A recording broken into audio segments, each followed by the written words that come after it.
Sebelum podcast ini dimulai, gue sama Prisil datang ke sini penuh perjuangan. Bener gak sih? Banget kan. Sampai si Prisil nih katanya lu gak semangat buat podcast hari ini. Jujur gue belum semangat banget buat mulai podcast. Gue lapar deh. Lapar. Nah, kita ada jawabannya buat Prisil. Apa nih ada di meja nih? Jujur. Sebenernya gue udah liatin dari tadi. Tapi gue nunggu momen makannya. Bener. Kita langsung ambil ya. Kita hari ini kedatangan roti dari June's Kitchen. Dan jadi June's Kitchen ini tuh yang viral tau. Yang viral. Jadi ini kayak menu andalan gitu. Menu pamungkas. Ini menu terbaik dia, Korean garlic cheese bread. Aduh ini jujur wanginya tuh enak. Kita cium dulu. Wanginya enak banget tuh gimana?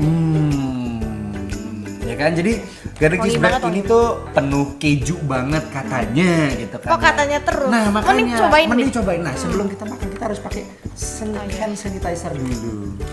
Nggak makan nih gue, udah lapar. Tetap jaga kebersihan ya. Kebersihan. Rotinya perlu juga. Oh jangan. Ntar rasain. Oh iya benar. Nah jadi maka kita langsung makan aja ya. Ini dia Korean garlic cheese bread dari June's Kitchen. Gue udah lapar banget. Makan. Cobain ya. Bener makan? Gue kira kagak. Oke ulang. Lu udah ya? Ya. Ulang ya 1, 2, 3 ya. Kita langsung makan. Jujur enak banget. Nggak bohong, ini enak banget. Tadi lu bilang lu gak suka roti. Ini enak banget. Enak banget. Minggu depan gue mau. Enak banget. Ini dia punya tekstur yang enak, lembut, nggak keras. Isinya gue agak surprise banget ya. Karena isinya ada garlicnya sih, sama kejunya. Iya sama kejunya. Kejunya berlimpah banget. Wih, kayak food vlogger. Jadi sebenarnya ini wajib banget dipesan ya.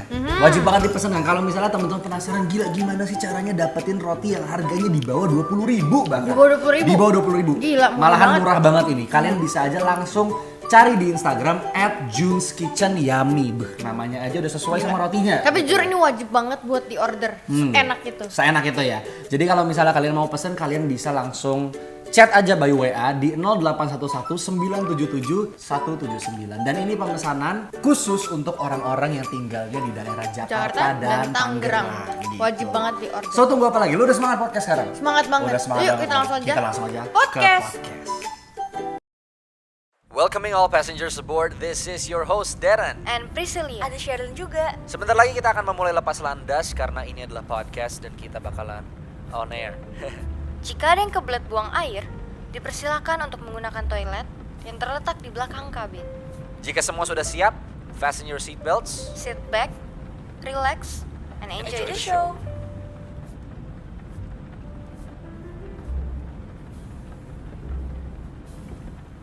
Hey guys, what's up? Right now you're listening to Pep Talks. Udah sekitar 2 bulan gue dan Prisil nggak rekaman podcast. Rasanya kangen banget sama podcast ini. Jadi kita benar-benar baru ketemu lagi kemarin. Iya, dan kita bahkan belum mulai buat buka topik atau segala macam. Jadi ini bener-bener natural banget. Bener-bener this is the first time me talking to Prisil in like 2 months.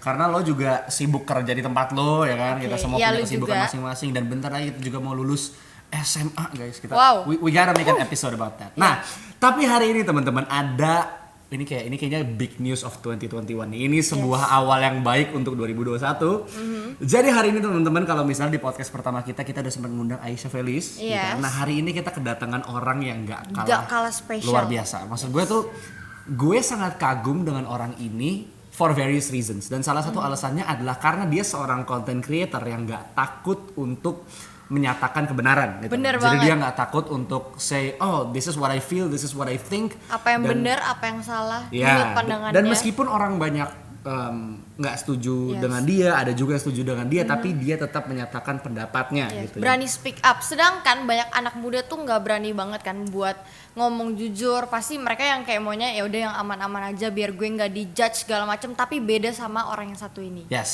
so tanpa berlama-lama lagi, let us welcome Ko Kevin gue. Hai. How are you? I'm fine, thank you. Kalau kalian gimana kabarnya? Kita juga baik banget, puji Tuhan kita masih sehat. Kak Kevin juga sehat? Sehat. Alhamdulillah sehat. Oke. Jadi Kak Kevin ini gue nggak kenal. Gue tahu dia karena dia sempat masuk ke FYP TikTok gue berkali-kali. Tapi gue ngeliat gila ini jarang banget gue menemukan orang yang upload konten di TikTok kayak begini. Yes, gitu. apalagi ini bener-bener jadi kayak kesehariannya nggak sih? Benar. Jadi benar. kan banyak orang yang kayak mereka ngelucu aja. Kalau ini tuh bener-bener edukasi terus. Benar. Gitu. There's something Konsisten. going on dengan konten yang Kak Kevin bikin nih. Mungkin Kak Kevin bisa kenalin diri dulu. Who are you? Lo siapa? Dan biar bisa semakin dikenal sama orang-orang. Yes. Oke, kenalin, my name is Kevin Wen. Gue sendiri adalah seorang content creator. Gue juga seorang politisi independen, gak ikut partai mana-mana. Gue sering banget ngekritik pemerintah. Gue pun sekarang lagi nempuh kuliah, seharusnya sih udah lulus tahun ini ya, harusnya udah lulus, tapi masih ketahan karena ada masalah teknis di dosen gue. Terus gue backgroundnya sih ya gini-gini aja, SD, SMP, SMA di sekolah negeri. Dan gue masuk sekarang kuliah di salah satu sekolah swasta di Depok. Dan jurusan gue sebenarnya bukan jurusan soshum, gue jurusan teknik industri. Gue jurusan teknik. Iya, I saw that. Gue jurusan teknik gitu I sih. see. Tapi, this is what's interesting about Kak Kevin nih. Your name adalah Kevin Nguyen tulisannya, Nguyen, ya kan? Dan banyak orang, dan pertama kali gue lihat termasuk namanya, gue, Der. iya, kita Termasuk kira gue. sebutnya tuh Kevin Nguyen gitu. Ya. Sampai akhirnya gue punya teman namanya Jeremy, terus dibilang enggak, itu bacanya ya Gwen atau Ngwen gitu ya. Nah, terus kemarin baru gue ngeliat di salah satu video TikTok yang udah cukup lama, lu ngejelasin kalau lu nggak suka di saat dipanggil Nguyen. Bener gak sih? Iya, itu pronounce Indo banget. Maksudnya nama Nguyen kan panggilannya Wen, Wing atau Wen. Itu masih banyak banget tergantung pronounce-nya. Cuma kalau Nguyen itu rada gimana gitu. Iya. Oh, Iya agak benar, aneh iya gitu benar. ya, mungkin. Iya benar. Jadi Tapi kalau boleh tahu, that's a Vietnamese name, betul kan? Itu nama yang Vietnam kan? Are you by any chance Vietnamese juga atau no, cuma namanya doang? It's just a stage name to be honest. Sebenarnya It's just a sebenarnya kenapa gue namain Kevin Wen? Pertama itu bisa ngelindungin gue dari identitas asli gue. Karena kalau kita pakai nickname, otomatis kita gak gampang didoxing. Itu satu. Betul. Orang nggak bakal nyari. Kalau orang nyari nama gue Kevin Wen, gak ada tuh di SMA negara di Indo tuh Kevin Wen gak ada. Jadi gue protect my identity gitu loh, supaya nggak kena doxing, supaya nggak kena hate. Gue udah tahu karena kalau misalnya someday gue ngekritik atau apa, pasti kan dapat hate dan pasti dicari-cari kan. Dan yang kena tuh bukan nama asli gue gitu. Wow, keren ya. Keren Pikirannya banget ya. sampai sejauh itu. Iya, Bahkan bener. gue pun gak ngira nyampe sejauh itu. Wow. Tapi artinya lu tadi bilang kalau you're a content creator, lu bikin video di TikTok segala macam, dan I think sekitar 220 ribuan orang udah kenal akun TikTok lu. Bener gak ya? Kira-kira segitu angkanya ya. Nah, dan apakah lu kapan lu mulai upload video pertama lu untuk TikTok? Is that during the pandemic atau sebelum pandemi malah? Sebenarnya awal tuh jujur ya, ini gue gak munafik nih. Dulu gue suka banget ngeledekin TikTok. Gue suka ngeledekin TikTok kayak, ini aplikasi apaan sih, joget-joget doang gitu kan. Ini gak ada edukasinya, gue bilang. Pas gue awal scrolling, apaan sih. Dan udah gitu kan sempat dapat itu buruk ya, stigma buruk gara-gara Bowo dulu kalau nggak salah, Bowo Open Label, sama dapat stigma buruk lah. Pokoknya joget DJ remix gitu-gitu kan. Terus gue kan kalau misal gue tuh tipikal orang yang kalau misalnya nggak main aplikasinya nggak bakal tahu, jadi gue coba install itu bulan Januari akhir kalau nggak salah, tanggal 25-an. Pas gue lihat 2020 ya pas 2020 akhir Januari akhir, terus gue cek lah kok kayak gini. Gue kira kan DJ remix kan, ternyata FYP gue isinya tuh bener-bener yang kayak meme content creator. Kayak kalau kalian tahu Vine itu kayak Vine banget vibes-nya dulu waktu awal Januari 2020. Yes, bener. Nah, akhirnya gue langsung kayak, ini mana joget DJ remixnya? Kenapa nggak ada di FYP gue? Ini mana nih? Makanya kan kayak pembuktian. Terus pas setelah beberapa kali scrolling di FYP, oh ternyata tidak seperti yang gue kira, dan memang enjoyable banget karena based on our interest kan. Ya udah, akhirnya gue main TikTok. Terus gue berniat untuk bikin konten tuh bener-bener konsisten tuh bulan Maret. Awal kali gue speak up tuh bulan Maret. Gue Maret tuh speak up soal COVID-19. Waktu itu gue sempat dihujat gara-gara gue nyuruh orang pakai masker. Waktu itu kan ada pemerintah nyuruh kita kan kayak masker hanya untuk orang sakit gitu kan. Masker hanya orang sakit. Yang nggak sakit gak boleh pakai masker. Pada saat itu juga krisis masker karena masker diborong habis-habisan. Itu juga perintah dari WHO. Sedangkan gue sempat baca daily newsnya China, mereka tuh pakai masker kemana-mana. Pada saat itu oke lah, ini orang Indo wajib pakai masker. Nah, pada saat itu gue speak up, sempat blow up berapa 500.000 views kalau nggak salah pada saat itu. Wow. like-nya kecil sih, rasionya like-nya cuma kayak 30.000, tapi comment sectionnya tuh pada berdebat, lu tahu dari mana masker mesti dipakai, ini WHO nggak boleh pakai ngelarang nggak boleh pakai masker gitu kan. Terus gue kayak gue dihujat, terus gue kayak lu bakal tahu sendiri, ini oke lah kebijakan sekarang pakai masker nggak dibolehin gitu, nggak dibolehin nih ya buat sehat, yang sehat-sehat. Terus juga nanti juga akan sebulan kemudian juga selain semua pakai masker, ntar gue bilang kayak gitu kan. Terus mereka tetap ngehujat gue. Terus 1 bulan setelahnya baru deh mereka pada sadar. Tapi aku penasaran banget nih, kan kakak pertama kali masuk terjun nih ke TikTok, terus akhirnya coba buat bikin video. Kenapa konten edukasi yang dibuat? Kan banyak banget orang yang ya joget aja deh atau konten lainnya. Sebenarnya sih sebelum aku edukasi aku sempat bikin jokes karena iseng aja gitu ya. Kayak ngikutin jokes yang tren, kayak pakai sound tertentu. Biasanya kan pakai sound kan, meme kayak gitu kan. Aku dulu meme content creator. Nah, awal aku nge-meme tuh kayak nggak ada yang, jarang banget ada yang nonton. Dan pada saat itu kan audiens TikTok gak sebesar sekarang kan. Audiens TikTok itu nggak se-diverse sekarang. Dulu aku sempet nyoba edukasi di bulan April kalau nggak salah. Aku bikin tentang toxic relationship, aku bahas tentang manipulation kayak gitu-gitu. Itu nggak FYP sama sekali. Itu bener-bener yang orang nggak ada minat ke sana, sama sekali nggak ada. Dan orang tuh minatnya cuma kayak ke arah jokes. Dan aku juga pada saat itu bener-bener bikin jokes doang. Aku bikin jokes, aku bikin lawak kayak gitu-gitu kan. Cuma aku sampai sempet di-repost kayak ke dagelan, di-repost ke Wici sebenarnya. Terus aku kayak I don't want to be known as this person gitu loh. Aku nggak mau dikenal sebagai pelawak lah sebutannya, pelawak atau entertainer gitu. Terus udah gitu kan, aku dulu lucu banget kan brandingannya beda banget deh sama sekarang. So aku mikir kayak kalau gue gini-gini terus gue dikenalnya beda banget. Gue nggak mau dikenal seperti orang yang seperti ini. Oke, gue rubah branding gue, bodo amat, gue mulai speak up. Mau itu di views-nya dapat berapa, mau like-nya berapa, gue bakal ngomong. Terserah deh, mau ada yang suka apa enggak. Akhirnya pas gue ngomong-ngomong tuh lumayan banyak tuh ternyata orang yang mulai interest ke sana itu di bulan Juli. Jadi gue udah speak up tuh di bulan April Mei gitu kan, tapi nggak ada yang nonton. Tapi pas bulan Juni Juli itu bener-bener kenceng banget. Gue nembus 20K dalam kurang waktu 1 minggu pada saat itu. Wow. Gokil. Kalau nggak salah, terus ya udah reaching out terus. Sebenarnya di awal. Kenapa? Sebenarnya di awal gue tuh juga sempat lihat videonya Kak Kevin itu yang dia bikin video masuk ke rumah hantu kalau nggak salah deh. Dan itu awal-awal banget. Ya, itu ada lama. video itu. Salah joknya. Terus ya. Iya, itu tuh sempat bikin itu ya konten kayak gitu karena konten-konten serupa itu tuh gue filter yang sekiranya memalukan buat brandingan gue. Itu kan lawak semua kan. Dan kalau misalnya lu speak up bisa aja dicari-cari blundernya, dicari-cari video-video lamanya. Itu gue private semua video jokes gue. Gue private semua, gue bersihin. Paling jokes tertentu doang yang gue keep karena itu mungkin bisa dilihat secara general gitu kan dan gak bisa berujung problematik. Jadinya gue privatein semua video lawak gue. Gue tetap upin video yang memang gue speak up. Pada saat itu gue pertama kali speak up yang bener-bener blow up itu karena gue ngomong bahasa Inggris. Waktu itu gue bahas tentang bahasa Inggris, kan banyak orang Indo tuh judgmental kan. Orang ngomong bahasa Inggris pasti bilang, "Ah lu sok bule segala macam." Itu bener-bener dalam waktu 1 hari reach out 1M, terus gue nggak expect itu bakal sebanyak itu, 200.000 likes kalau nggak salah. Dan setelah itu gue beberapa hari kemudian speak up terus kan. Dan itu benar-benar 1M. Nah, di situ mulai naik gue. Dari situ. Wow. Tapi menarik. apa what drives you gitu? What drove you? Karena gini jadi kemarin di This is a Funny Story nih, gue baru tahu lu punya beberapa akun yang berbeda gitu di TikTok. Oh ya? Iya kan? Gue ada. Iya. Gue bahkan belum tahu. Ada. Jadi kemarin tuh beberapa waktu lalu gue sempat lagi scroll TikTok masuk FYP yang lu nunjukin panutan lu.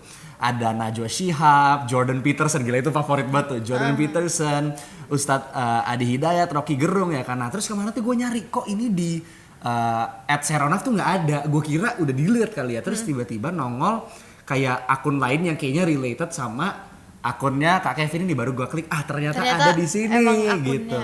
Nah tapi panutan lo itu bukan orang yang biasa-biasa banget men. Maksud gue tuh kayak Jordan Peterson sendiri, dia tuh dia pintar sekali. I mean he's crazy smart, tapi dia juga jadi kontroversial sekali sama kayak Najwa Shihab juga gitu ya. Nah, orang-orang yang berani speak up. Betul, ya orang yang berani speak up dan mereka sejujurnya very smart, they know what they're talking about gitu. Bener. Nah, apakah orang-orang ini tuh berperan besar yang mendorong lu untuk bikin karya kayak gini atau enggak? Oke, Jordan Peterson, Rocky Gerung, Najwa Shihab ya, mereka memang panutan gue sering nonton juga video-video mereka di YouTube dan sebenarnya yang bikin drive gue ke speak up bukan mereka, tapi pola pikir gue dibentuk sama mereka semua. Jadi yang membentuk pola pikir gue seperti sekarang, gue belajar logical fallacy, gue belajar how to be a politician, itu dari mereka. Attitude, Jordan Peterson juga ngajarin having a common sense, being a good motivator, itu gue belajar semua dari Jordan B. Peterson. Dan walaupun Jordan B. Peterson kita tahu sendiri dia tuh rada kontroversial karena suka berperang sama liberal ya. Soalnya gue juga sekarang rada-rada kayak Jordan juga, karena gue sendiri udah mulai ngekontrain orang-orang yang liberal, karena ketika liberal masuk ke Indo bisa ngerusak jati diri kita dan ideologi kita, ideologi Pancasila gitu kan, dengan sign nature kita sebagai orang Indo yang gotong royong, kehidupannya kolektif, sedangkan liberal kan individualis, itu udah mulai masuk. Dan itu mau yang gue lawan. Ayo, ini kita orang Indonesia loh, kita bisa saling bahu membahu loh, kita bukan orang individualis loh, kita bertetangga, bersosialisasi gitu loh, kayak gitu. Terus gue ngakak aja sih, lo bisa nemu akun gue. Jadi akun gue tuh udah banyak di TikTok, akun gue ada 5. Oh, emang sebenarnya banyak. Akun pertama gue itu memang khusus speak up, itu reach out 220k followers. Akun second gue itu gue ngajarin sejarah, itu 60k. Wah, gokil banget, gila banget. Itu gue nggak aktif lagi sih. Dulu gue sempet aktif, jadi gue iseng bikin konten sejarah, iseng siapa tahu ada audiensnya, gue bikin POV. Pada saat itu tuh followers gue masih 10.000. Terus gue bikin kayak sekitar 10 video langsung tembus ke 60k, udah mau 60k. Dan akun yang lain tuh sisanya tuh akun-akun yang gue cuma kayak my daily life aja, gue mau ngapain sesuka gue, terserah lah itu. Iya. Tapi aku penasaran deh, ini menarik, penasaran banget kan. Kakak berarti kalau udah berani buat speak up artinya punya nyali yang besar. Tapi di samping itu semua setiap orang normal dong punya ketakutan segala macam. Nah, kakak tuh salah satu orang yang punya ketakutan itu nggak? Sebelum ngepost kayak waduh gue takut nih sebagai dihujat, tapi ya udahlah gue gila, karena atau gimana? Indonesia tuh sangat sensitif. Bener banget, very sensitif, sehingga itu mencegah kita untuk mempertanyakan hal-hal yang ya emang sensitif. Bener, gitu. Apalagi banyak banget orang Indonesia kan yang ngomong tanpa perlu dipikir, langsung aja lah ngejudge gue. Betul. Gitu. Oke, aku bakal cerita dulu ya bentar. Oh iya, boleh. Indonesia kita tahu sendiri, Indonesia tahu itu kan memang netizennya nggak sopan kan.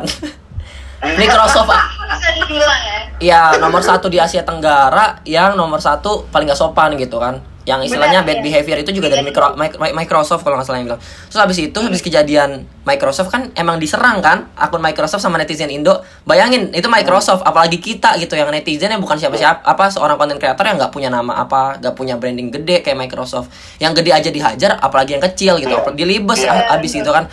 Cuma gue pernah awal-awal ngerasa kayak kok gue gue dibikinin konten spill dulu, di spill TikToker speak up, aslinya anti gender equality, anti feminis gini-gini. Itu reach out gede, dan gue langsung kayak gue selama ini ngisi seminar feminis, ngisi seminar gender equality, lu bisa-bisanya ngomong gue anti gender equality, gue dikatain kayak gini. Dan sedihnya yang bikin konten spill itu ternyata followers gue. Jadi ketika gue merubah brandingan gue dari agak terlalu leftist, agak ke kiri pemikirannya, agak ke sentris sekarang, dia nggak terima, terus dia malah hina-hina gue. Banyak sih sebenarnya struggle dan hate masuk ke gue. Gue pernah pengen disantet, pengen dibunuh, pengen apa lagi tuh, pengen dihancurin lah karir segala macam, itu sering. Dan gue yang kayak ya udahlah, ini emang udah terima. Pada awal tuh gue takut banget. Awal gue speak up kayak dulu kan seringnya dapatnya positif feedback kan, kayak semangat Kak, thank you udah ngedukasi kita gitu kan. Itu kan feedback yang biasa muncul. Tiba-tiba feedbacknya bacot lu goblok gini gitu kan. Terus ngatain sok pinter lu, soal paling pinter lu. Biasanya masuk tuh sok paling pinter, sok paling teredukasi, sok paling mau mengedukasi masyarakat gitu lah. Pokoknya head comment tuh masuk terus ke gua. Tapi gue sadar kalau misalnya lu bikin konten kontradiksi, lu bikin konten yang istilahnya kontroversi, itu pro kontra nggak bakal bisa dihindari. Jadi gue udah mulai membiasakan diri gue dengan pro kontra, dengan head comment. Cuma kalau misalnya untuk sekarang ya, maaf nih berisik, ada kedengaran nggak tuh suara?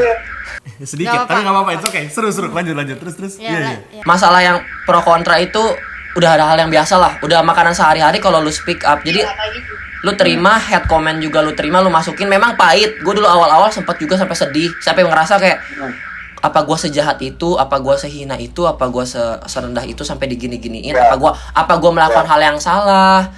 Tapi gue sadar ketika lu ngomong sesuatu, gak semuanya tuh bisa diterima semua orang. Even sesuatu hal yang baik gitu loh, itu bisa diterima, membuat orang tersinggung. Jadi gue kayak oke, go for it aja, Vin. Yang mau nerima lu ya silahkan go for it. Kalau yang mau nge-hate ya silahkan keluar dari page gue. Kan gue selalu nyaranin, lu nggak suka sama gue, it's okay, itu hak lu. Lu mau menghina gue itu hak lu. Walaupun mungkin orang kayak nggak suka dihina, itu hak lu. Lu mau menghina gue itu hak lu. Itu semua freedom of speech lu. Tapi permasalahannya adalah ketika lu terus-terusan lihat konten gue, itu nggak ada benefitnya buat lu. Lu ngeliat konten yang ngedraining diri lu lihat konten yang lu nggak suka. Buat apa kita ngeliat konten yang kita nggak suka? Kita cuma ngeluarin emosi negatif kita kan, dan itu nggak ada produktifnya buat lu. Gak apa-apa itu lu benci gue nggak apa-apa, tapi at least mending daripada lu ngebenci gue dan nyalurin terus-terusan, mending lu pindahin energi lu ke hal yang positif. Lu pindahin energi lu, oh gue pengen pindahin ke nonton entertaining. Lu mendingan nonton lawak dibanding nonton gue, tapi nonton gue emosi gitu kan. Buat apa gitu. Aku selalu bilang kayak gitu. Jadi kayak ya udah, dibanding lu nge-hate, udahlah lu nonton entertaining. Secara lu suka video joget-joget, lu suka video jokes, video sulap, go for it. Lu tinggal not interest gua, block gua. Memang gak semua orang suka sama gua, jadi gak usah nge-hate. Udah cukup nge-hate-nya. Gua malah kasihannya sama mereka. Gue pribadi gua nge-hate udah kebal, udah kayak ya udah makan sehari-hari gitu kan. Gua udah dikatain kadrun, kadal gurun, gua dikatain bocil belum lulus aja sok-sokan. Itu sering. Gua sampai dikatain belum lulus S1 sama dosen F3 UNR tuh. Dosen S3 UNR, Pak Nofri. Tapi ini tuh menunjukkan kalau gimana kita mau berkembang, mau maju pola pikir orang Indonesia kalau ngelihat orang yang berpendapat sedikit aja nggak bisa diterima. Sedangkan kita diajarkan terus buat kayak mau nerima pendapat siapapun. Betul. Tapi ini ada satu orang yang muncul mau kasih pendapatnya terus langsung dijudge kayak gitu. Ini dia nih pola pikir Indonesia harus banget diubah. Here's the thing loh, maksudnya gue tuh nggak ngerti. Jadi emosi saya tuh. People ya kan, people tuh crave attention sebenarnya. Makanya kayak beberapa dari mereka tuh mungkin bikin TikTok supaya mereka bisa dapat mereka bisa dikenal orang banyak ya kan, mereka mungkin bisa dapat views, mereka bisa dapat duit dari sana. But artinya lu nggak concern dengan seberapa banyak orang yang suka sama lo ya? Enggak, gua gak peduli. Mau orang yang sukanya banyak, mau suka banyak, mau suka sedikit, ya terserah aja. It's people's opinion about me gitu loh. Yang bisa nilai gue adalah orang lain. Gue nggak bisa menilai gue. Gue nggak bisa menilai. Oh yang suka gue segini. Oh yang kalau kita lihat secara statistik kan capek kan kita ngurusin satu-satu. Apalagi comment section gue yang selalu kontradiktif. Kontradiksi gitu kan. Kayak ada yang pro, ada yang kontra, ada yang suka, ada yang nggak suka. Kayak kemarin gue sempat juga dihina berkali-kali gara-gara Google Meet gue. Kayak ya udah, terima aja. Gue memang pernah juga sempat kena down. Gue kena downnya itu bukan karena netizen ya, tapi orang terdekat. Jadi ada orang terdekat gue yang ternyata munafik ataupun kayak hipokrit, atau ternyata dibalik senyuman dia, baik-baiknya dia ke gue, dia ngata-ngatain gue di belakang. Itu yang benar-benar bikin gue terpukul sih. Soalnya kan basically mereka itu support system gue, tapi kenapa mereka bisa munafik kayak gitu di belakang gue? Itu yang benar-benar bikin gue terpukul dibanding sama netizen yang cuma head sana sini.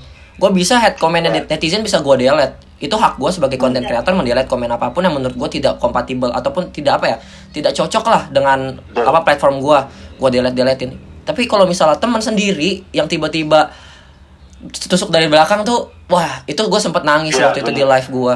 Dan itu bener-bener yang nonton. Tapi gue salut sih sama netizen TikTok, bener-bener supportive banget. Waktu itu gue nge-live reach out kayak 1.000 atau 2.000 views kalau nggak salah. Waktu itu gue bener-bener sedih. Terus akhirnya ya udah mereka nge-support gue, dan gue ngejaga jarak dari diri gue dan orang yang toksik itu gitu sih. Iya. Waktu itu sebenarnya gue sempat lihat live-nya dia. Oh iya. Bisa dia cerita, terus gue nonton bentar, terus gue leave, nongol lagi, terus dia Kak Kevin kayak habis nangis. Terus gue ada apa nih? Terus semua langsung kayak semangat Kak Kevin gitu. Nah, tapi gini, ada satu video lama juga di mana lu bilang lu tuh punya pengalaman diserang buzzer, diteror, dibully, didoxing, dan dicaci maki di section komen IG dan section komen TikTok. Ini gila kan? banget loh. Ini padahal gila hanya karena perkara kita udah speak up yang bener ya. Betul. Nah jadi tapi ada nggak cerita paling buruk atau paling menyeramkan dari orang yang sebenci itu sama lo gitu lo kayak? Iya pernah. Gue pernah nutup. Waktu itu gue speak up soal penutupan prostitusi gay online. Prostitusi gay ini terhadap anak kecil ya. Jadi prostitusi gay anak kecil di TikTok itu benar-benar dia buka, dan dia got a lot of followers gitu loh. Ini prostitusi punya banyak followers banyak. Kalau dilanjutin di TikTok itu udah jelas melanggar community guidelines karena prostitusi kan. Cuma belum kena ban. Gue akhirnya berinisiatif untuk kayak cari masa di TikTok. Oh guys, ayo kita kumpulin. Ini ada prostitusi online di TikTok. Ini kepada anak-anak kecil gitu loh. Yang bikin concern tuh anak-anak kecil yang jadi bahannya kayak anak-anak teenager 13 tahun, 14 tahun dibikin jadi pekerja seks gitu kan. Dan di situ gue langsung kayak, oh this is feel so wrong gitu kan. Ya udah, gue punya suara, gue punya platform, gue bilang ke teman-teman yang lain, oke, ini kita mesti ban, ini mesti kita report banyak-banyak, nggak bisa dia dibiarin. Akhirnya akunnya tutup. Akun tersebut kan punya akun di Twitter kan. Twitter kan nggak susah buat di take down kan, karena mereka basically bebas banget di Twitter. Di Twitter muka gua nih, foto gua dipampangin di page-nya mereka. Siapa sih nih bocah mau nutupin prostitusi kita, sok-sokan segala macem. Ini belum aja gua kasih pelet, belum aja gua kasih santet. Terus isinya head comment semua tuh. Terus abis itu banyak banget foto-foto gue yang istilahnya dipampang lah istilahnya ke mereka. Kayak wah ini bacot nih, dasar banci. Gue digituin, gue kayak, kan emang muka gue basically androgyny kan.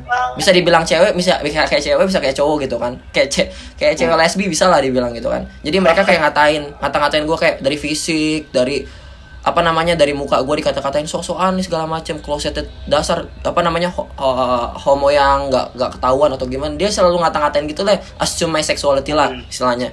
Gue kayak ya udah bodo amat. Sampai yang DM masuk ke gue, kak lu masuk Twitter kak, ini di akun-akun ini, di akun-akun akun-akun prostitusi online, lu dicari-cari, lu mau dipelet. Terus tapi gue kayak paling ini cuma gertak doang. Biasanya orang yang benar-benar mau pelet gak bakal vokal sama orang. Orang yang benar-benar mau pelet, orang yang benar-benar mau santet orang, itu gak bakal pamer di sosmed. Santet mah santet aja, mereka langsung santet, gak pakai update status dulu. Oh gue mau santet, gue udah tahu lah ini mah keyboard warrior doang. Sampai hari ini buktinya gue sehat-sehat aja. Gue sampai hari ini gak ada tuh pelet-pelet yang masuk ke gue gitu kan. Jadi kayak ya udah kebal. Dan sempat gue beberapa kali juga pernah ngekritik pemerintah. Itu masalah yang yang prostitusi. Gue juga pernah ngekritik pemerintah. Gue diteror sama buzzer, dikatain, oh lu kamu merusak NKRI, kamu menghina pemerintahan gitu kan. Padahal gue sendiri mengkritik NKRI yang basically negara kita ini lagi bobrok. Mohon maaf aja nih, gue bilang negara kita lagi bobrok dari segi ekonomi, dari segi politik, dari segi demokrasi. Indeks demokrasi kita nurun, indeks ekonomi kita nurun, resesi gara-gara COVID memang. Itu nggak bisa terhindarkan. Cuma at least bisa ditampung dari awal. Penanganan COVID-19 pemerintah dari awal jelek. Mohon maaf aja nih, gue nih kritik kalau misalnya gue mau ngeret pemerintah sekarang pas awal-awal penanganan COVID tuh dari 1 sampai 10 cuma 3 skornya. Mohon maaf ya pemerintah nih ya kalau lu tersinggung, tapi lu harusnya sadar diri gitu. Ini di podcast lu harusnya sadar diri dengan keadaan di mana lu meremehkan COVID. Terawan waktu itu ngeremehin paling kayak influenza, paling kayak pilek doang. Sekarang buktinya apa? Udah 1 juta lebih kasus. Penanganan dari awal nggak mau dikarantina, itu udah kesalahan kalian. Harusnya cari solusinya. Ntar giliran kita pengkritikus atau para kritikus dibilang kayak kalian nggak kritik doang, mana solusinya? Ya kalau kita cari solusi ya kita jadi orang pemerintah aja. Buat apa kita ngeluarin anggaran buat DPR, kita keluarin anggaran buat para prokes, kita ngeluarin anggaran buat pemerintah. Pajak banyak tuh kan, APBN negara. Pajak dari rokok, pajak dari makanan, pajak restoran, pajak itu pajak buat apa dipakai? Buat gaji kalian. Ya kalian cari solusinya. Kita sebagai warga memberikan dana kita, memberikan duit pajak kita ke kalian. Kalian harus mencari solusi. Kita mengkritik nih. Kritik itu tidak harus disertakan dengan solusi. Kalau misalnya kritik dengan disertakan solusi itu nggak wajib. Bonus, solusi itu bonus. Jadi ketika ada orang yang bilang kayak, ada orang yang misalnya ngekritik gua, dia nggak ngasih solusi ke gua, ya nggak apa-apa. Itu kritikan. Kritikan itu nggak harus disertai dengan saran, tidak harus disertai dengan solusi. Makanya kalau kalian lihat di biasa ada kegiatan evaluasi, kritik sama saran dipisah kan. Kritik sama saran dipisah. Kalau ya itu dia bedanya, kritik ya saran adalah bonus. Kalau nggak mau kasih saran ya strip aja, nggak usah kasih gitu loh. Dan tapi gimana tanggapan kakak sama contoh nih, aku ngelihat walaupun di luar pemerintah yang mungkin mereka kerjanya kurang gimana gitu atau kurang oke, tapi aku penasaran banget gimana dengan pemerintah yang mereka udah nerapin PSBB segala macam, tapi malah masyarakatnya yang ya udah gue nggak peduli sama PSBB, mereka yang ngelanggar. Itu pendapat kakak sendiri gimana sama masyarakat Indonesia? Sama juga, masyarakat Indonesia lebih bobrok lagi dibanding pemerintah dibanding pemerintahnya. Aku beberapa kali gitu ya. Nih kalau misalnya tadi pemerintah kita kasih rate penanganan COVID 3/10, kedisiplinan masyarakat itu 1/10 di bawah pemerintah. Itu udah aku kasih rate segitulah. Udah satu tuh udah bersyukur. Sebenarnya minus masyarakat kita nih disiplinerinya. Karena aku sering beberapa kali ke kafe, sering beberapa kali ke tempat-tempat. Ini contoh di Depok lah ya. Aku nggak sebut nama mereknya, tapi memang beberapa kali kafe ke Depok, ke kafe di Bogor waktu itu untuk meeting sama temen aku untuk ngebahas suatu isu yang benar-benar penting. Mereka nggak ada yang pakai masker. Mereka nggak ada yang bawa. orang bawa minimal bawa lah. Kalau misalnya makan di restoran kan kita lepas memang kan, kita lepas kita taruh ataupun kita taruh di sini kan, kita tunjukin oh kita bawa masker gitu. Mereka nggak ada yang bawa. Mereka dari awal aku lihat di parkiran dari naik motor tuh nggak pakai masker. Dan ini hampir semuanya di Bogor, di Depok. Ini karena memang kawasan aku di sini. Di Jakarta Selatan sih nggak terlalu karena Jakarta Selatan tuh PSBB-nya lumayan bagus gitu kan. Mereka pasti kalau misalnya mau ke restoran kayak misalnya ke Laulos di Kemang pasti pakai wajib protokol kesehatan atau ke mall segala macam. Cuma kalau misalnya public space kayak kafe, warkop itu kan nggak bisa kita kontrol juga. Dan harusnya masyarakat punya kesadaran. Masyarakat ini masih minim kesadaran, minim edukasi dan minim literasi. Serta mereka juga cenderung apatis dengan isu yang ada itu sih. Nah ini berarti nyambung nih. Aku kemarin ngelihat kakak sempat buat video tentang banyak orang yang anggap corona itu hoax ya kan. Kakak sendiri kan nggak setuju ya sama itu. Aku rasa mungkin banyak banget orang yang nggak pakai masker karena mereka ngira corona itu ya hoax doang kayak gitu. Jadi gimana tuh kak? Tapi dengan orang? Ya, menurut Kak Kevin, why do these things happen gitu? Kayak ada yang bilang ini tuh dari elit global gitu. Padahal ini secara nyata banyak virusnya, bahkan ini udah tembus nyampe di Indonesia tuh udah banyak banget. I mean people I know are dying gitu. Iya. Orang gue kenal banyak yang tapi meninggal. masih banyak gitu. banget yang nggak percaya. Iya. Sebenarnya kalau kayak gini ya, kembali lagi sih ke arah penanganan COVID dari awal. Orang yang nggak pakai masker. Coba kita flashback sedikit ke awal-awal tahun 2020 di mana COVID tuh pertama kali mewabah di Indonesia. Awal kali COVID muncul, orang nggak ada yang berani keluar rumah. Orang nggak ada yang mau pakai nggak ada yang berani keluar nggak pakai masker. Takut, terrifying. Mereka semua pada, oh my god, gue keluar, gue kena COVID. Gue nggak pakai masker, gue kena COVID. Mau nggak mau gue karantina 3 bulan, gitu kan. Nah, pada saat itu warga punya trust. Warga punya yang istilahnya kayak okay, this is COVID, kita nggak boleh keluar gitu loh. This is COVID, this is important, jadi jangan keluar, jangan keluar nggak pakai protokol kesehatan. Kita harus ikutin prokes. Sampai banyak banget warga di dekat rumah gue pun mau beli makanan aja ke tukang sayur tuh takut. Dulu sampai segitu. Tapi seiring berjalannya waktu, karena penanganan COVID ini tidak sukses, gue kasih lagi, tidak sukses, tidak berhasil, tidak seperti yang diekspektasikan, warga udah lost. Warga udah kayak dari awal penanganan udah nggak bener, dari awal pemerintahannya juga nggak becus ngurusinnya. Udahlah terserah, udah pasrah.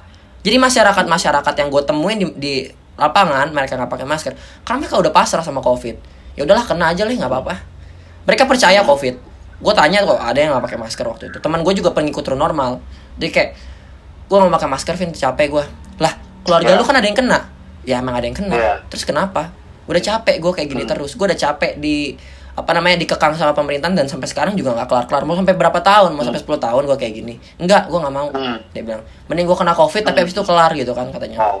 Sampai segitunya. Terus kayak mereka udah cenderung kalau yang COVID hoax konspirasi itu nggak banyak orang-orang yang kayak gitu. Paling persenannya gue asumsikan, ini asumsi dari lingkungan gue, persenan orang yang percaya hoax cuma 10%. Sedangkan 90% percaya karena orang-orang kerabat mereka sudah pasti pernah kena COVID gitu. Pasti mereka percaya. Cuma yang 10% orang-orang ini ya mereka memang minim edukasi aja. Dan kalau misalnya kita mau lihat bigger picture, kita harusnya lebih fokus ke orang-orang yang sudah pasrah dengan keadaan sekarang. Mereka cenderung pasrah, mereka udah kayak udahlah gue nggak mau lah, udahlah gue keluar aja bodo amat, ya udahlah pakai masker seadanya aja. Banyak yang kayak gitu karena mereka udah tahu pakai masker atau nggak pakai masker dampaknya nggak bakal impactful secara signifikan gitu ya. Secara signifikan nggak bakal berbanyak efek karena masih banyak orang yang disiplin. Kalau mau disiplin, semua disiplin. Jangan cuma 1 orang disiplin, 9 orang nggak disiplin, nggak ada gunanya gitu kan.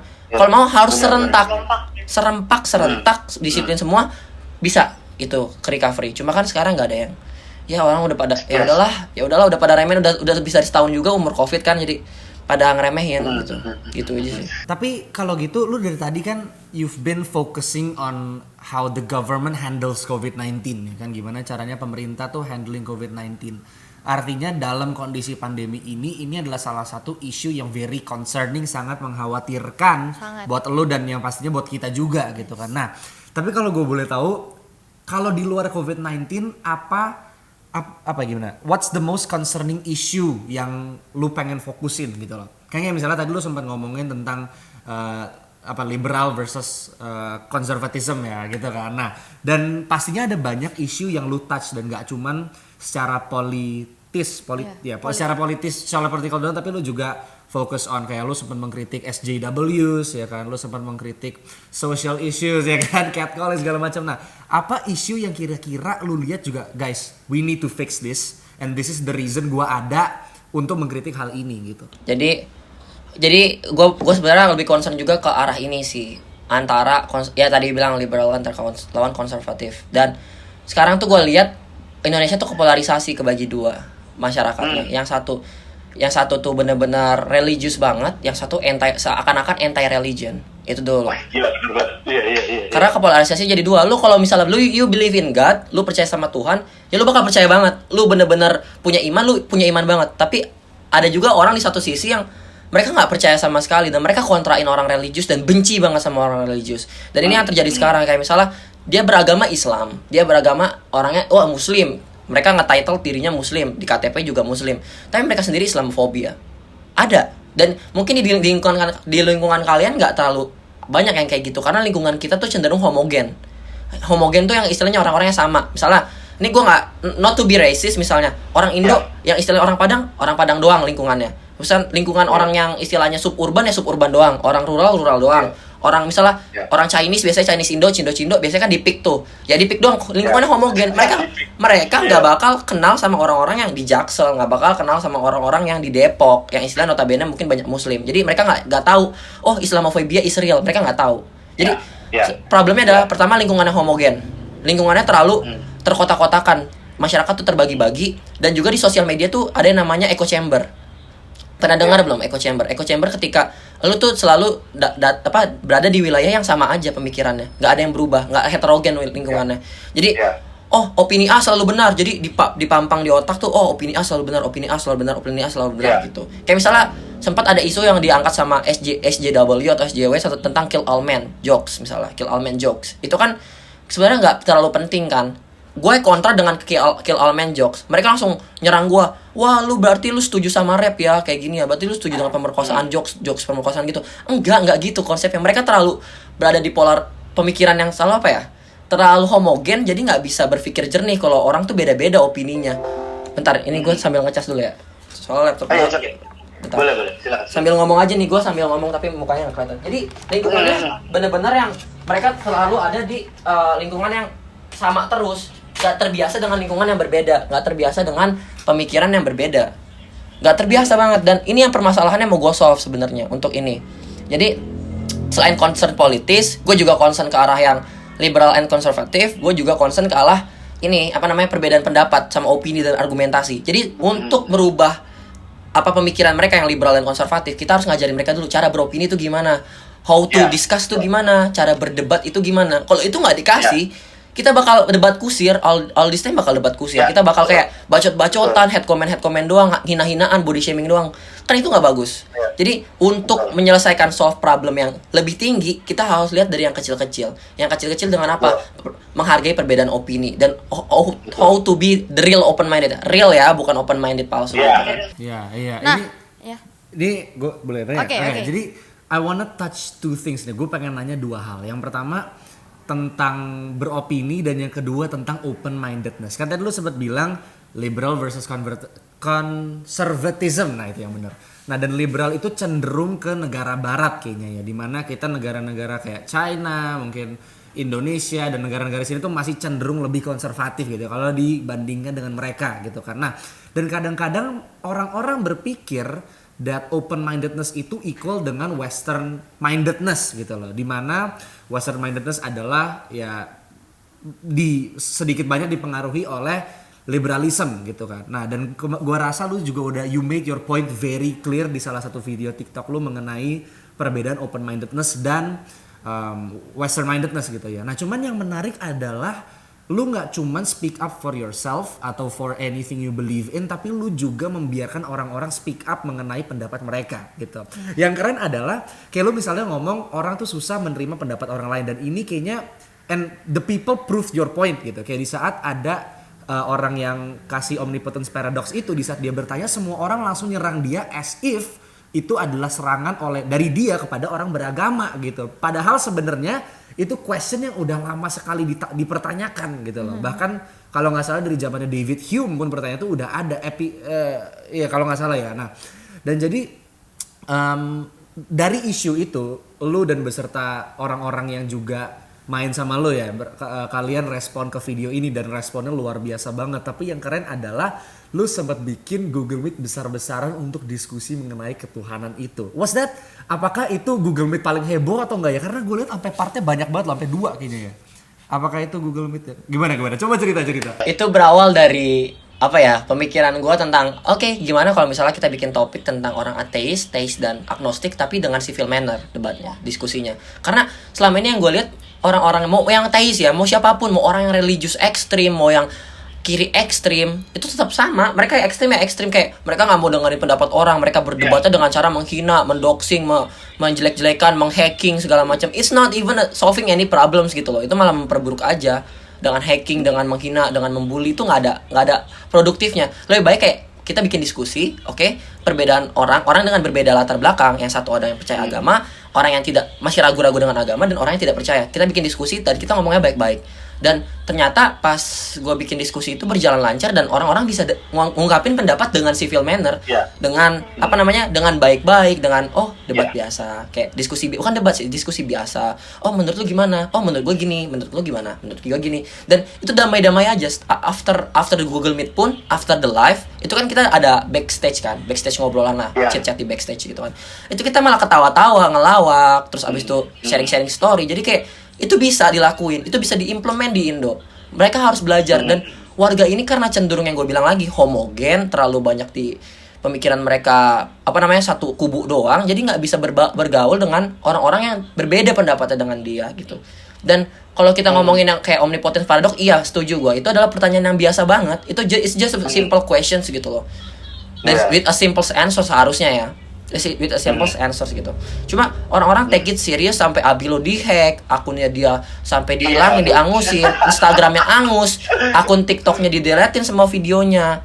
Itu benar kayak this is just too much gitu. Dan people in Indo tuh mesti belajar. Dan gak ada yang mau ngajarin ini. Dan gue akhirnya semoga gue taruh harapan, gue taruh benih, gue ngajarin orang-orang. Misalnya gue ngajarin nih pertama 10.000 orang atau 100.000 orang yang nonton video gue. Dari 100.000 orang itu gue berharap akan ada efek domino. Jadi 100.000 ini akan memberikan ke yang lain, bakal ngasih yang kalian, menurut Kevin kayak gini, sebenarnya kayak gini loh yang benar, kayak gini loh yang benar. Jadi kayak domino tok akhirnya ke semuanya gitu. Itu yang gue harapin. Jadi kita banyakin menabur benih aja, nggak apa-apa, menabur benih kebaikan. Kita nggak tahu sampai kapan kita memetik, tapi pasti akan ada waktunya kita metik itu gitu sih. Nah, gue seneng banget ya sosok Kak Kevin, Kak Kevin Kak Kevin ini hebat banget ya. Gue percaya pasti banget orang yang baru dengerin podcast ini dan mungkin baru kenal Kak Kevin, kok nih orang kerjanya kritik terus segala macem. Tapi guys, di luar itu semua, gue nemuin satu poin yang bener-bener selain dia berani speak up, ternyata gue juga nemuin kalau Kak Kevin tuh dia buka donasi buat masjid di Palestina. Nah, ini menurut gue di samping kalian mungkin ada yang mengkritik kayak ini orang sukanya berargumen segala macam, tapi di luar itu semua dia sangat peduli sama keadaan dunia ini. Salah satunya dengan buka donasi. Bahkan bukan cuma Indonesia doang ya. Bahkan bukan cuma Indonesia. Nah, aku penasaran banget nih, kenapa kakak bisa sampai tergerak hatinya buat buka donasi untuk masjid di Palestina dan segala macam hal-hal baik itu. Iya, karena mungkin banyak orang kayak ngomong kita harus save Palestina, tapi nggak banyak yang actually bergerak gitu. Yes. Gimana Kak? Oke, sebenarnya gini, yang buat masalah awareness itu nggak cuma Palestina ya. Konten speak up itu gue pasti iringi dengan awareness atau kesadaran masyarakat. Biasanya gue tambahin kayak gitu. Kesadaran masyarakat dengan isu-isu sosial yang ada. Misalnya tentang yang Muslim Uighur ataupun apa yang terjadi di BLM, gue sempat speak up juga, kayak Black Lives Matter di US. Jadi gue nggak menyasar cuma ke satu kelompok atau satu grup aja, tapi ke semuanya gue bahas. Black Lives Matter is a good movement gitu loh. Cuma walaupun ada vandalism di situ. Terus gue bahas tentang Muslim Lives Matter, Asian Lives Matter, gue bahas semuanya, every single things. Dan gue mencoba untuk memberikan, walaupun gue tidak berdonasi, walaupun gue tidak ada di tempat sana untuk berprotes, at least gue menggunakan platform gue untuk melakukan sesuatu yang baik. Gue menggunakan platform gue. Buat apa gue punya platform speak up TikTok edukasi, tapi gue nggak bisa change the world gitu loh. Buat apa gue punya platform, punya followers banyak, tapi gue nggak gunain dengan baik. Buat apa gue tidak punya platform dan doing for something good gitu. At least lu pernah doing something good, Vin. You need to do something good. Education is good, yes. Education is good. Menjadi edukator is good. Tapi I want to move the society to be a better society gitu. Jadi gue bikin donasi, gue sempat juga waktu itu bahas soal Omnibus Law, gue buka charity juga. Jadi itu harus dilakuin sebenarnya. Kita sebagai generasi muda, jatuhnya generasi muda harusnya punya andil dengan platform yang kita punya. Buat apa kita punya followers 1 juta, followers 2 juta, tapi it's not giving anything to the society gitu. Buat apa platform lu ada kalau cuma buat monetasi, duit, endorsement? Ya memang itu kan memang tujuan mereka, gue ngerti. Cuma at least kasih sesuatu ke dunia yang bisa membuat dunia ini lebih baik. Platformnya jangan disia-siain. 2 juta followers, you have to influence people, you have to do something good. Kayak misalnya waktu itu sempat ada teman gua, si Selos, dia bikin donasi COVID-19, TikTok versus COVID-19. Itu bagus, dia menggunakan platform dia untuk membuat TikTok tuh jadi tempat yang lebih baik. Oh, kita bisa loh menggalang dana di TikTok, gitu loh. Jadi use your platform selagi bisa. Kita generasi muda kalau bukan kita siapa lagi gitu loh. Kalau bukan kita yang mendonasi, kalau bukan kita yang mau kasih awareness, siapa lagi gitu sih. Gokil. Keren banget Kak. This is so cool. Nah, berarti kalau kayak gini aku ngelihat Kakak tuh berani speak up buat Indonesia segala macamnya. Aku mau tanya nih, harapan Kakak buat Indonesia di kedepannya gimana? Walaupun mungkin sekarang masih banyak kurangnya, mulai dari mungkin sistemnya atau dari masyarakatnya, tapi harapan Kakak sesungguhnya apa sih buat Indonesia? Harapan ke Indonesia sih, we gonna be negara yang maju, itu sih satu. Kedua, negara yang bisa memberikan warga-warganya bisa memberikan pendapat, bisa memberikan opini, bisa berargumen, bisa menggunakan pola pikir dan critical thinking dengan baik. Dengan bebas ya bisa berpendapat. Critical thinking, demokrasi, terus civil manner, civil attitude, terus abis itu etikanya juga diajarin. Dan gue pengen ke Indonesia nih tetap menjaga jati dirinya. Gue nggak mau Indonesia akan karena saking terinfluence dengan dunia barat jadi sama kayak US. Gue nggak mau. Mohon maaf. Dan mungkin ada orang yang kontra sama gue, biarin kali Vin, dunia US tuh lebih bagus loh, dunia barat tuh lebih bagus, apalagi negara-negara sekuler lebih bagus.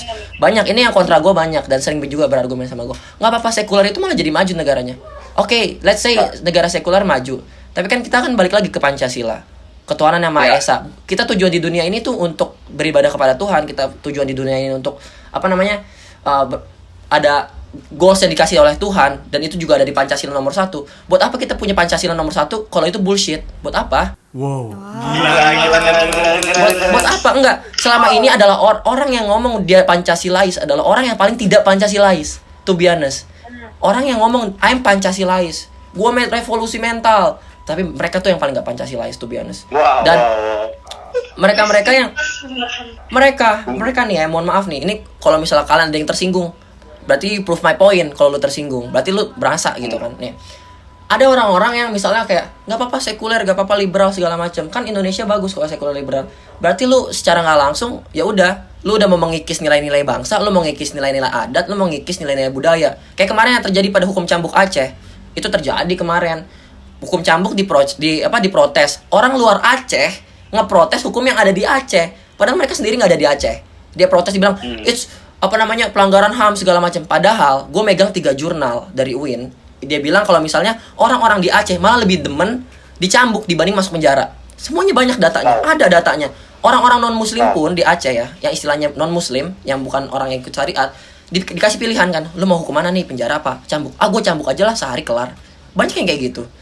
Malah mereka lebih senang hukumnya dicambuk daripada lu di penjara berbulan-bulan, di penjara bertahun-tahun.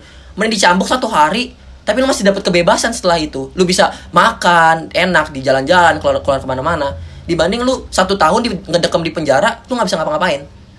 Itu kan harusnya pola pikir dan perspektifnya dicoba dilihat. Mereka memang kontra dengan argumen tertentu atau pemikiran tertentu, tapi mereka sendiri nggak mau melihat kenyataan dan fakta yang ada di lapangan gitu sih. Wow, that's crazy. Gokil banget sih. Gue speechless lah. Gue merasa like orang-orang seperti Kak Kevin Gwen ini mendisprove argumen yang bilang kalau TikTok itu isinya orang-orang non talent gitu. Dan itu ada, like that literally is there. Ada orang-orang, apalagi sekarang ya. Ya, ada orang-orang yang jujur mereka nggak bisa disebut content creator lah, at least gitu. Mereka bisa kasih jual tampang mereka atau apapun itu, tapi mereka nggak tentu bisa menciptakan sesuatu yang membangun sesuatu yang edukatif atau sesuatu atau disebut content creator pun juga nggak bisa gitu. Dan kata-kata yang gue suka tadi pas Kak Kevin bilang dimana kita harus menabur benih, benih-benih yang baik. Dan buat apa kita punya Pancasila nomor 1 kalau Pancasila itu bullshit? Iya. Keren banget. Dan ada lagi nih tambahan buat masalah ini, yang masalah apa namanya, yang TikTok tuh hanya gunain entertainment. Gue pun pernah dihina, dihujat, dibikinin konten full Google Meet gue dikatain kayak ini tuh TikTok bukan ILC. Sempet gue dihina berkali-kali. Ini TikTok bukan Indonesian Lawyers Club. Ini TikTok bukan tempat untuk berdebat. Ini TikTok bukan berargumen. Terus fungsi fitur Stitch itu buat apa? Stitch itu untuk berargumen. Stitch itu fitur Stitch itu di TikTok untuk memberikan opini atau pendapat dan mereaksikan sesuatu. Jadi kita memberikan komentari. Itu fungsinya. Dan rata-rata mereka yang ngomong TikTok untuk entertainment, mohon maaf nih ya, ini gue bukan mengeneralisir, tapi gue ngambil salah satu studi kasus gitu kan. Orang yang ngatain gue adalah orang yang kerjanya tiap hari joget-joget. There's nothing wrong with joget-joget. It's you. You do you, me do me. At least gini loh. Ada yang salah satu TikTokers joget, TikTokers dance yang hina gua, ngata-ngatain Google Meet gua kayak sampah, diskusi gua sampah, segala macam gak ada gunanya. Tapi dia sendiri tuh nggak pernah try to educate people. Kerjanya cuma joget-joget. At least gini loh. Ketika lu nggak bisa mengedukasi orang lain, ketika lu nggak bisa berbuat baik kepada orang lain, nih gua kasih tahu ya. At least kalau lu nggak bisa berbuat baik, memberikan edukasi ke orang lain, at least jangan ganggu orang yang mau ngasih edukasi. At least jangan ganggu orang yang edukator. Jangan ganggu orang-orang yang memberikan kebaikan ke orang lain. Ini ada orang yang berbuat baik, terus lu kata-katain orang yang berbuat baik. Itu tuh lu udah jahat, lebih rendah lagi kastanya, mohon maaf. Bukan not to be classist gitu loh. Lu udah masalahnya coba refleksi diri. Konten lu joget-joget. Oke, it's entertaining for people. Tapi dampaknya apa untuk society dengan lu joget-joget? Gak ada dampak signifikannya. Mungkin orang terhibur cuma saat itu doang. Gak ada dampak domino yang lu kasih. Dan lu bisa-bisanya ngomong ngata-ngatain edukator. Mungkin gua, mungkin Farhan, Ekida, siapapun itu, Bang Jerome Pauline, siapapun yang memang bergerak di bidang edukasi, itu udah ngasih edukasi banyak-banyak, lu invalidasi dengan cara ngomong oh ini rendah. Padahal lu sendiri nggak ngapain apa-apa. Mending diem. Sumpah, dibanding lu nggak bisa memberikan kebaikan ke orang lain atau mengganggu orang lain untuk berbuat kebaikan, mending lu diem. Gak usah ngeganggu orang. Cukup you do you, me do me, mind your own business gitu kan. Cukup itu aja. Jangan lu ngediskreditkan. Gak ada benefitnya buat lu juga. Itu draining your energy juga. Hating on people tuh cuma ngedraining your energy. Benci ke orang tuh cuma membuang waktu lu, energi lu. Itu waktu lu bisa lu cari buat nyari cuan. Lu bisa buat bisnis, lu buat investasi, buka bibit kayak apa kayak terserah. Gitulah pokoknya. Wow. This is probably the most educative podcast episode yang pernah gue alami gitu. Ini gue baru menemukan silent is gold tuh emang beneran harus ya. Betul. Dan nyata. Yang keren adalah Kak Kevin ini baru bangun di saat kita ngajak podcast. Jadi ini otak dia pas bangun langsung hey man, we need to have this talk man. Tuh belum mandi bahkan. Iya.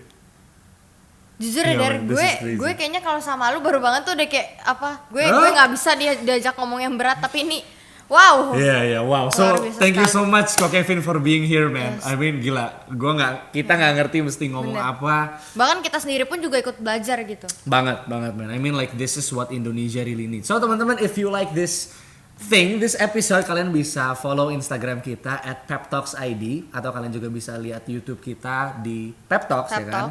Ini kita bakal di-sharein Ini bakal di YouTube ya kan. Ini sekarang di YouTube. Hai kita, hi everyone gitu kan. Nah, dan kita bakal ada di sini terus untuk kalau kalian misalnya pengen nonton episode-episode yang serupa gitu ya. Nah, dan teman-teman juga if you like the studio, hari ini kita ada di Liba Studio gitu ya. Jadi kita kalau misalnya kalian suka pemandangannya gila, ini outstanding banget, mikrofonnya HD banget ya kan, barang-barangnya HD banget, kameranya keren banget. Kalian bisa aja langsung cek Instagramnya @liberrentals. Dan juga jangan lupa untuk follow Kak Kevin gitu. Gimana? Tonton juga video-videonya. Bener. Kalau kalian tertarik buat nonton mungkin video-video gua atau speak up gua, bisa langsung cek ke akun @seronaf ataupun bisa follow Instagram gua. Di situ biasanya gua ngasih edukasi lewat Instastory, nggak lewat post. Dan kadang juga bakal ada Google Meet mingguan, Google Meet kayak gini, dan itu benar-benar disiarin. Biasanya sih audiensnya ada. Dan untuk minggu depan nanti gue bakal adain Google Meet besar-besaran juga. Tapi ini bedanya kalau kemarin kan battle matematika kan. Kalau untuk kali ini kita bakal ngadain battle pengetahuan umum atau cermat lah sebutannya. Itu minggu depan hari Jumat rencananya. Dan audiensnya pun gak kalah menarik, gak cuma Farhan aja kayak kemarin Farhan sama Jerome Pauline kan. Gue bakal ngundang yang lain lagi yang lebih bagus. @seronaf Instagram, TikTok juga @seronaf. Kalau misalnya lu nemu akun gue yang lain yang aneh-aneh, skip aja, nggak usah dilihat. Iya. Oke, so this is the last question. Apa yang mau kakak sampein buat para anak muda di luar sana yang mungkin mereka perlu banget buat dengar pesan ini? Benar. Gini, apa ya, kalau lu punya kuasa, kalau lu punya power, kalau lu punya audiens banyak dengan exposure yang tinggi, gunakanlah dengan baik untuk berbuat kebaikan. Mau itu mengedukasi, mau itu donasi, at least lu lakuin minimal satu aja hal yang baik lu lakuin ke dunia ini yang baik. Karena kebaikan itu sifatnya inian yang gue bilang tadi, domino lagi, akan menghasilkan orang baik lain yang ada lainnya gitu loh. Jadi orang-orang baik bakal muncul lagi gitu. Karena lu nggak pernah tahu kan, karena lu ngomong di TikTok, karena lu menginfluence orang di TikTok ataupun di sosial media lain, ataupun lu bikin donasi, orang ada yang tergerak hatinya, oke, gue mau bikin donasi juga, ini akan membantu. Jadi you will never know apa efek dari lu ngomong, apa efek kebaikan dari lu memberikan suatu kebaikan. Tapi just put your ekspektasi lu adalah gini aja, gue udah berbuat baik, itu udah cukup. Walaupun cuma satu orang yang kena efek kebaikan gue, itu akan berlipat ganda kebaikannya, gitu aja sih. Iya, benar. Okay.